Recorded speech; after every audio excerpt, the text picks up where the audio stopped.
अस्सलाम वालेकुम वरहमतुल्लाह।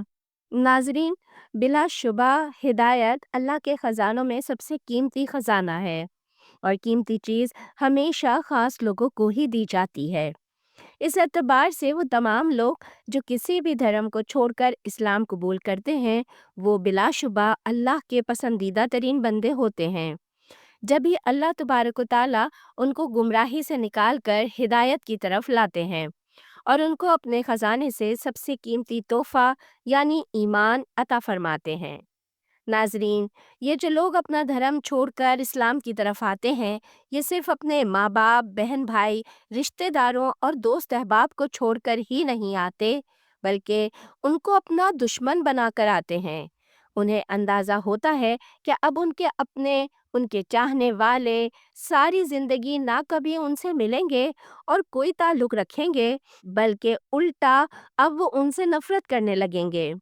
बास केसेस में तो ये भी देखा गया है कि अपना ही खून जान का दुश्मन बन जाता है। लिहाजा इस बात में कोई शक नहीं कि इन लोगों की कुर्बानी बहुत बड़ी है।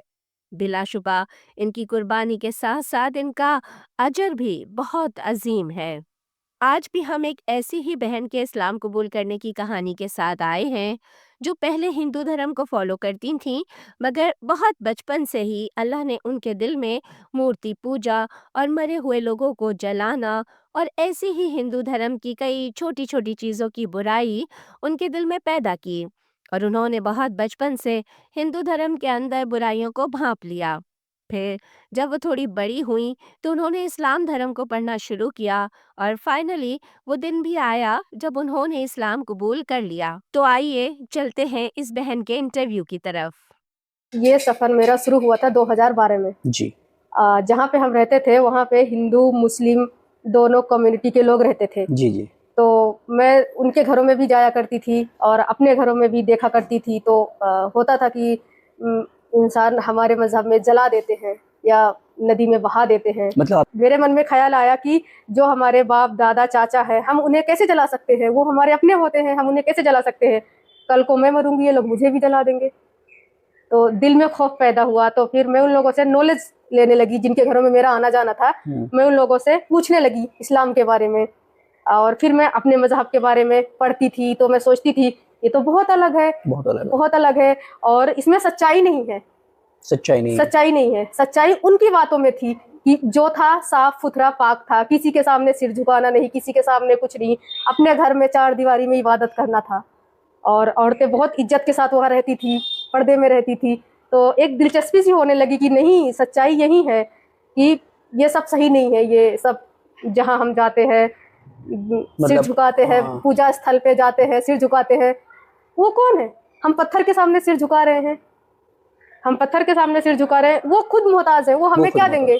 जिसे हम इंसानों ने ही बनाया है, हम उसी को पूज रहे हैं। हम उनके सामने जाके पानी चढ़ा रहे हैं और उनके सामने फेरे लगा रहे हैं। तो क्या ये सही है? नहीं सही था ये सब। फिर पढ़ते पढ़ते नॉलेज होने लगी, किताबों से, किताबों में पढ़ना, नॉलेज इकट्ठा करना। बहुत काफ़ी 6 महीने लग गए मुझे ये डिसाइड करने में। और भी बहुत सारी चीज़ें सोचा होगा, इस बीच पूछा होगा आपने। हाँ, मैं थोड़ी थोड़ी नॉलेज इकट्ठा करती थी। कल थोड़ा सा उनसे पूछ लिया, ये तुम्हारे यहाँ ऐसा होता है, हमारे यहाँ ऐसा होता है। फिर मैं उनसे पूछती थी तुम्हारे यहाँ ऐसा होता है।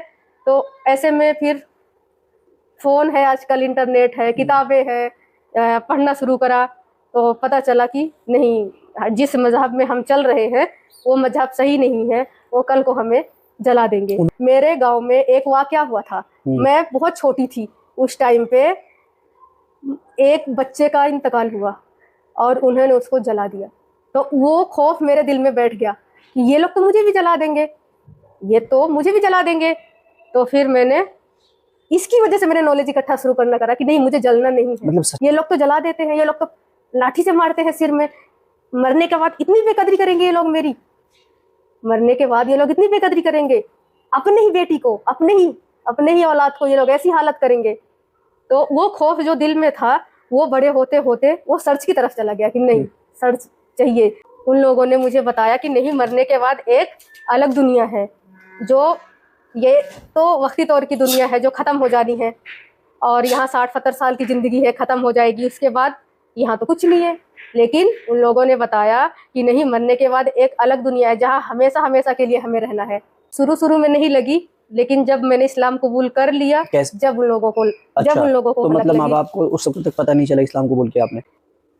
میں نے ان لوگوں سے بولا کہ مجھے اسلام قبول کرنا ہے، تو ان لوگوں نے، میں نے پھر وہاں پہ اسلام قبول کیا ان لوگوں کے سامنے، اور ان لوگوں نے میرا ساتھ بھی دیا۔ لیکن جب میرے گھر والوں کو پتہ چلا تو پھر ان لوگوں نے مجھے گھر سے باہر نکال باہر کر دیا۔ مطلب پہلے کوشش تو کری ہوگی کہ نہیں واپس آ جاؤ، کوشش کیا تھا، لیکن نہیں، انہوں نے، جب انہیں پتہ چلا تو پھر وہ بس بہت غصے میں آ کے انہوں نے مجھے گھر سے باہر نکال دیا۔ پھر آپ گھر سے باہر نکلے، پھر آپ کہاں چلے گئے؟ پھر جو ان لوگوں نے، جب ماں باپوں نے مجھے گھر سے باہر نکال دیا، تو جن لوگوں سے میں نے معلومات کرا تھا، تو ان لوگوں نے مجھے اپنے گھر پہ جگہ دی، بہن بنا کے رکھا، اور پھر ان لوگوں نے اپنے خرچ سے کچھ سال بعد ان لوگوں نے میری شادی کرا دی۔ لیکن میرے ماں باپوں نے میرے سے کوئی مطلب نہیں رکھا جب انہیں پتہ چل گیا کہ میں نے اسلام قبول کر لیا۔ آپ کے ماں باپ نے کبھی آپ سے کمیونیکیشن بنایا، کانٹیکٹ کیا، یا آپ کبھی بات ہوتی ہے؟ نہیں، میں نے ایک دو بار بات کیا تھا، لیکن انہوں نے بولا کہ وہ میرے لیے مر گئی ہے۔ ان کا کہنا کیا؟ میں ان کے لیے مر چکی ہوں۔ جی۔ تو آپ کو ایسا نہیں لگا کہ یار اگر میں مسلمان ہو جاتی ہوں تو میری عزت کا کیا ہوگا، میرے ماں باپ کی عزت کا کیا ہوگا، سماج کیا کہیں گے؟ آپ نے نہیں سوچا تھا، لیکن میں نے سوچا یہ تو وقتی طور کی زندگی ہے، یہاں تو گزر جائے گی، لیکن جو وہاں آخرت کی زندگی ہے وہاں کیسے کریں گے؟ وقتی طور کی ہے جی، اور سب بھول گئے۔ تو اچھا یہ بتائیے آپ کہ آپ سسرال میں ہیں، تو کبھی آپ کو سسرال میں کوئی ایسی بات ہوئی ہو، تکلیف پہنچی ہو، جس سے آپ کو یہ محسوس ہوا ہوگا کہ کاش کہ میں مسلمان نہ ہوتی، اپنے مذہب میں رہتی تو یہ تکلیف نہیں ہوتی؟ کبھی ایسا کچھ ہوا آپ کے ساتھ؟ نہیں، الحمدللہ، جہاں میرے بھائیوں نے شادی کرائی، جہاں پہ میں رہتی تھی، تو اللہ کا لاکھ لاکھ شکر ہے کہ مجھے کبھی احساس نہیں ہوا کہ مجھے مذہب چینج کرنے میں مجھے کوئی دقت ہوئی یا کوئی پریشانی ہوئی۔ نہیں، مجھے کبھی نہیں لگا کہ میں نے غلطی کری، مجھے کبھی نہیں لگا۔ اللہ کا شکر ہے، میں جہاں بھی ہوں اللہ کا لاکھ لاکھ شکر ہے، میں خوش ہوں۔ قرآن پڑھا آپ نے؟ جی نہیں، پورا قرآن نہیں پڑھ پائی، مطلب کچھ سپارے پڑھے؟ کچھ سپارے پڑھے۔ قرآن پاک کی کچھ صورتیں یاد ہیں آپ کو؟ جی، اعوذ باللہ من الشیطان الرجیم، بسم اللہ الرحمن الرحیم، قل هو اللہ احد اللہ الصمد لم یلد ولم یولد ولم یکن لہ کفوا احد۔ بہت خوب، بہت خوب، ماشاءاللہ آپ نے جو قرآن پڑھا ہے ابھی، جس تب آپ کو نہیں لگتا کہ بچے سنبھالنا اور اپنے شوہر کی ذمہ داری سنبھالنا، پھر نماز پڑھنا، یہ کتنا مشکل کام ہے گھر میں، یہ سب کیسے کر لیتی ہیں؟ مشکل نہیں لگتا آپ کو؟ نہیں، کبھی مشکل نہیں لگا، کیونکہ آخرت کی فکر ہے نا، پتہ ہے کہ آخرت میں کیا ہے، اللہ کیا ہے، تو شوق سے کرتے ہیں، کوئی پریشانی نہیں ہے۔ میں لوگوں کو یہ میسج دینا چاہتی ہوں، ہم جو بھی کام کرتے ہیں چار لوگوں میں پوچھ کے، تحقیق کر کے وہ کام کرتے ہیں۔ جیسے ہم شادی کریں یا کوئی بزنس کریں تو ہم چار جگہ دیکھتے ہیں، معلومات کرتے ہیں، لیکن کیا کہتے ہیں، جب ہم اپنی مذہب کی کتابیں پڑھتے ہیں تو ہم اسی میں رہ جاتے ہیں۔ تو میں لوگوں کو یہ کہنا چاہتی ہوں کہ آپ پڑھو، اسلام کی کتابیں پڑھو، اور قرآن پڑھو، کیا لکھا ہے، سمجھو کیا کرنا ہے، اور اس کے بعد آپ اگر آپ کو لگتا ہے کہ اسلام اچھا ہے تو آپ اسلام کی طرف آؤ۔ ناظرین، آپ نے ویڈیو دیکھی۔ ویڈیو کے آخر میں آپ سب سے ایک ہی درخواست ہے کہ آپ کو اللہ تعالیٰ نے ایمان بغیر آزمائش، بغیر قربانی عطا فرمایا ہے۔ آپ کو اس کے لیے کوئی مشقت، کوئی تکلیف برداشت نہیں کرنی پڑی، تو یہ اللہ رب العزت کا آپ پر بہت بڑا فضل ہے۔ اس کی قدر کیجیے اور ایمان کے مطابق زندگی گزارنے کی کوشش کیجیے۔ جزاک اللہ۔